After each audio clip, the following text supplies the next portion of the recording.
Em nome do Pai que me criou, do Filho que me resgatou e do Espírito Santo que me santificou. Divina vontade, reina na minha vontade. Meu Jesus, a tua bênção me preceda, me acompanhe e me siga, a fim de que tudo o que eu fizer tenha, possua o sinal do teu abençoe-te. Livro do céu, Luísa deve passar uma terrível prova lutando contra os demônios. Agora, quem pode dizer, diz a Luísa, a mudança que aconteceu dentro de mim? Tudo foi horror para mim. Aquele amor que eu sentia antes, agora ouvia se transformar em um ódio atroz. Que pena não poder amá-lo mais. Rasgava-me a alma ao pensar naquele Senhor que tinha sido tão bom comigo e agora ver-me forçada a odiá-lo, a blasfemar, como se ele fosse o mais cruel inimigo, não podendo nem olhá-lo em suas imagens e tendo rosários entre as minhas mãos. Ao beijá-los, me vinha tal ímpeto de ódio e tanta a força que fazê-lo ou cortá-los em pedaços era a mesma coisa. E às vezes eu fazia-lhe tanta resistência que a minha natureza tremia da cabeça aos pés. Oh meu Deus, que pena amarga! Eu acredito que se no inferno não houvesse outras penas, a única dor de não poder amar a Deus tornaria o inferno mais horrível. Então a Luísa aqui, ela tem que passar, não é? Uma prova muito grande, muito forte, que é lutar contra os demônios. Jesus falou isso com ela, não é? Nos capítulos anteriores, que ele havia realmente de submeter a Luísa a essa situação. Que ele falou,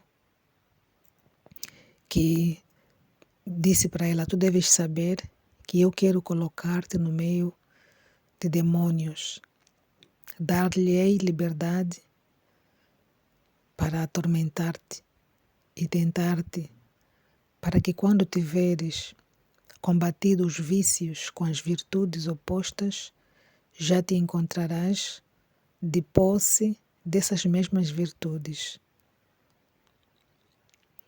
E mais tarde, a tua alma purificada, embelezada e enriquecida, serás como um rei que volta vitorioso de uma guerra feroz. Então, era necessário Luísa passar por isso, né?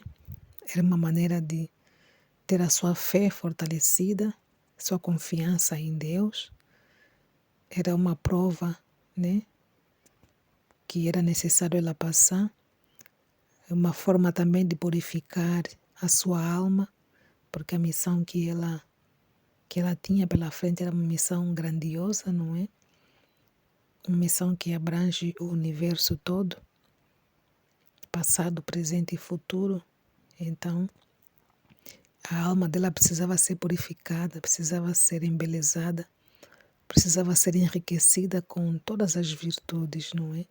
Ela precisava de retirar da sua alma o mais pequeno vício que houvesse, trocar os vícios com as virtudes. Então era todo um trabalho que o Senhor precisava fazer com ela. Tanto mais que Jesus perguntou se ela realmente estava disposta a passar por tudo aquilo, né? Se queria enfrentar tudo aquilo que o Senhor tinha para submeter a ela. E ela disse que sim, né? Deu seu consentimento, embora um pouco trêmula, não é? Mas Jesus disse para ela que ela não deveria temer, que Ele próprio seria a sua força, né? Ela não deveria sofrer, mas o Senhor sofreria e lutaria por ela. E é isso, né? Jesus queria purificar a alma dela de tudo, né? Do mais mínimo defeito que pudesse ter, para conter Deus nela. Então era preciso todo esse trabalho, não é? Passar por essas provas e deixar a alma embelezada, e não só seria uma alma, não é? É tornar essa alma tão forte, tão poderosa, tão iluminada, que o demônio nem ousará se aproximar, né? Porque é uma alma que está a ser preparada para o Senhor habitar nela. É uma alma que ficará iluminada, não é? Estamos a falar aqui do começo, primeiro volume. E essa alma realmente ficou iluminada, né? Só de ouvir os capítulos que vêm a seguir, do volume 11 em diante, do 25 para diante. Então são muitas mudanças, muitas transformações, muita coisa que o Senhor fez com ela. E que o próprio Jesus fala aqui, né? A alma que vive na vontade divina, que deu esse espaço para Deus habitar nela, não é completamente. É uma alma que está com uma iluminação, com uma luz, que o próprio demônio não ousa se aproximar, não é? É uma alma que deixou para trás os vícios, está repleta de virtude, é uma alma que vive da vontade divina, está completamente abandonada, né? Em Deus, ela está compenetrada com Deus, né? Jesus uniformizou, né? Uniformizou-se com ela. Então, ela continha o próprio Jesus, né? Se vê nos capítulos mais adiante, ela continha o próprio Jesus dentro dela. Então, ficou de tal maneira purificada de todos os vícios, de todas as maldades que a pessoa possa ainda ter, né? Enquanto a nossa natureza humana, né? Que é capaz de conter. Então, tudo isso ela precisa dessa purificação. Então, estando a alma iluminada, ali é Satanás que nem vai ousar sequer, né? Se aproximar desta alma. Então, era necessário tudo isto. Muitas vezes, diz ela, a passar por essas tribulações, né? O diabo colocava diante de mim que as graças que o Senhor me havia dado eram obra da minha fantasia. E por esse motivo poderia levar uma vida mais livre e confortável. E agora, tomando isso como verdade, repreendendo-me, dizia-me: este é o bem que lhe queria? Esta é a recompensa? Deixá-la nas nossas mãos? Você é nossa, né? O diabo falava para ela: você é nossa. Tudo aquilo que você pensa que viveu com o Senhor é tudo fantasia da tua cabeça. Você é nossa. Tudo acabou, não há mais o que esperar. Então ela por dentro sentia-se, ela dizia, sentia-me conferindo ao Senhor tantos impulsos de aversão e de desespero, que às vezes com alguma imagem nas mãos era tão forte o desespero que as quebrava. Contudo, enquanto fazia isso, chorava e as beijava, mas não sei como dizer. Fui forçada a fazer isso. Quem pode dizer a minha dor, a dor da minha alma? Os demônios faziam festa e riam.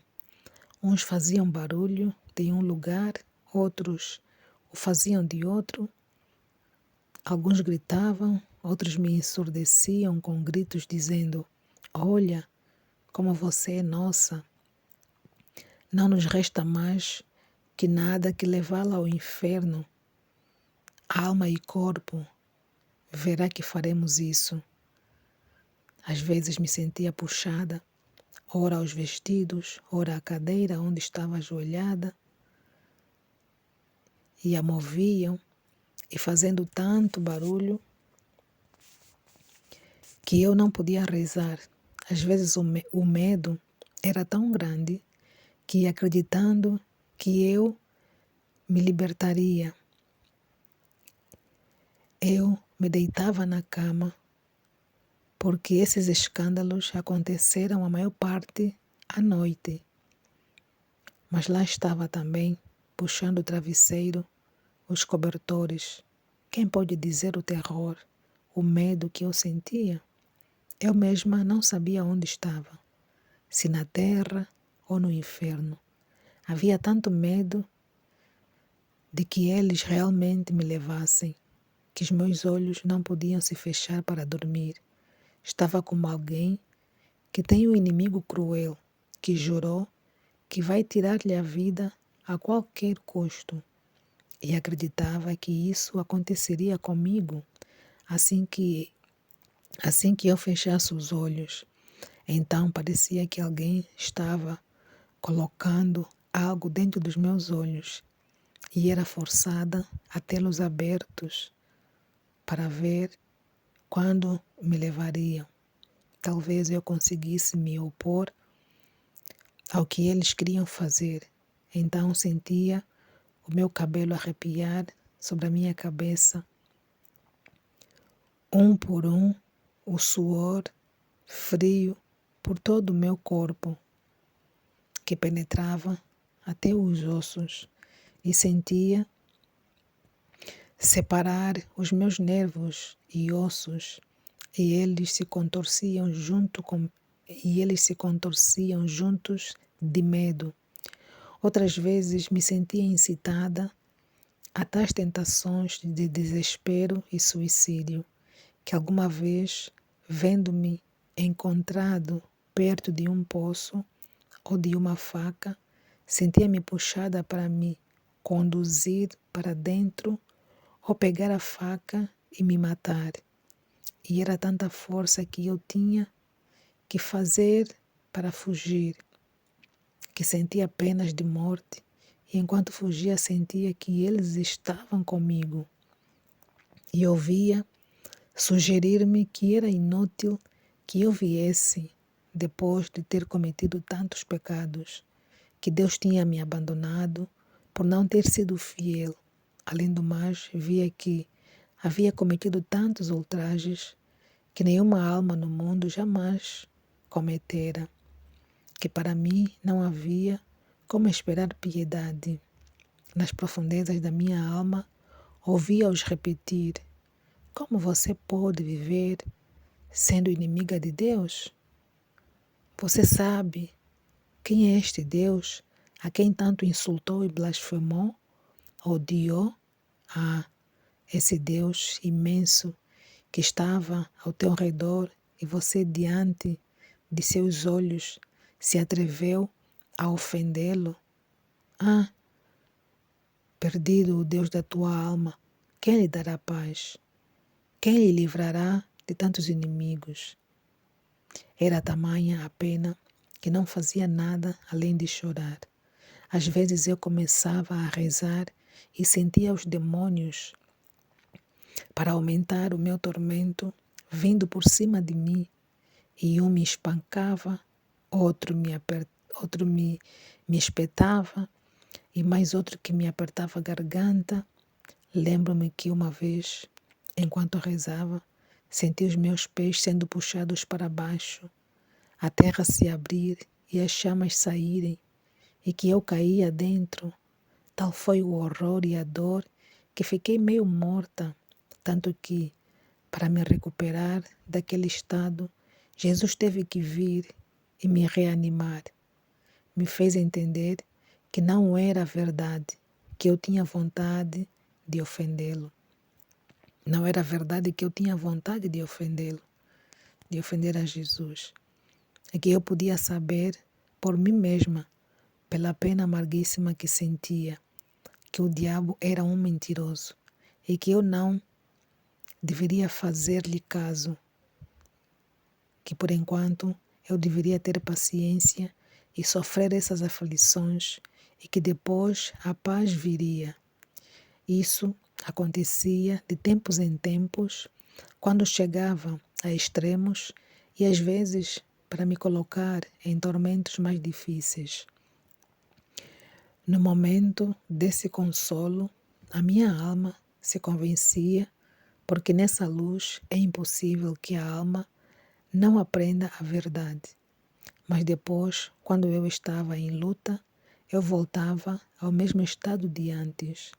Eles, os demônios, tentavam-me também, de modo que não recebesse a comunhão, convencendo-me de que, depois de eu ter cometido tantos pecados, era atrevimento me aproximar e que se eu me atrevesse, Jesus Cristo não viria, senão o demônio, e tantos tormentos ele havia de me dar, que me levaria à morte, mas a obediência vencia a tentação. É verdade que às vezes sofria penas mortais, assim que eu podia trabalhosamente recuperar-me após a comunhão, mas como o confessor queria absolutamente que eu recebesse, não poderia fazer de outro modo. Eu lembro que várias vezes não a recebi. Também me lembro que às vezes, enquanto eu rezava à noite, eles apagavam a minha lâmpada. Às vezes faziam tais ruídos de dar medo. Outras vezes faziam vozes de débeis, como se fossem moribundos. Mas quem poderia dizer tudo o que eles faziam? É impossível. Então foi tudo isso, não é, que Luísa teve que passar? Só realmente de ouvir esse relato dela, realmente dá mesmo medo, né? Passar por essas tentações. Mas, entretanto, eu preciso a firmeza, né? Que Jesus sempre lhe garantiu que estaria ali, que ela não deveria ter medo dos demônios, porque eles mesmos, não é, vendo a persistência dela, vendo a coragem dela, eles mesmos haveriam de se afastar, né? Porque não aguentariam alguém assim tão forte e tão pronta para a batalha com eles, não é? Então Jesus falou, não tenha medo que eu estarei contigo, lutarei por ti. Então era só a confiança que Jesus esperava da parte dela, né? Então é isso. Nas provações, tentações, precisamos ser fortes e confiar no Senhor. Confiar que o Senhor está sempre ali ao lado e que não vai nos largar, né? Precisamos ter essa confiança no Senhor. Amém. Assim seja. Jesus, eu confio em vós. Divina vontade, reina na minha vontade.